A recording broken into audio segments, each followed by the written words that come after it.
বন্ধুরা যারা এখনও ইনভেস্ট করনি তো তাদেরকে আমি পার্সোনালি কিছু বলতে চাই।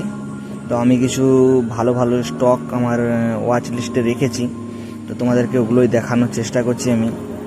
ধরো এখানে অনেক কিছু রয়েছে, যেমন ধরো জি এন্টারটেনমেন্ট অনেকটাই ক্র্যাক হয়েছে, অশোক লেল্যান্ড ভালো ফান্ডামেন্টাল রয়েছে, নালকো রয়েছে, তার সাথে আইওসিএল রয়েছে, অনেক ভালো ভালো কোম্পানি রয়েছে যেগুলো ইনভেস্ট করলে মোটামুটি একটা ভালো রিটার্ন ফিউচারে পাওয়া যেতে পারে। যেমন ধরো শিপিং কর্পোরেশন অফ ইন্ডিয়া আজকে লাস্ট গিয়েছিল 206 টাকা, তো আজকে মার্কেট বন্ধের সময় 222 টাকা 23 টাকাতে থেমেছে। তো আমি বলবো যে যারা এখনও ইনভেস্ট করনি এই সমস্ত মনোপলি শেয়ারে তোমরা ইনভেস্ট করতে পারো, একটা ভালো প্রফিট পাবে আমার মন বলছে।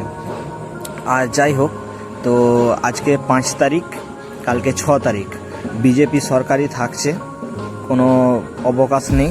তো আমি বলবো যে যারা ইনভেস্ট করনি তারা ইনভেস্ট করো, 2-3 মাসের মধ্যে ভালো ভালো শেয়ারে মোটামুটি ভালো রিটার্ন একটা পাওয়া যাবে। যেমন এখানে একটা রেলওয়ে শেয়ার রয়েছে ইনকন ইন্টারন্যাশনাল, তো এটাও মোটামুটি 238-এ মার্কেট বন্ধ হয়েছে।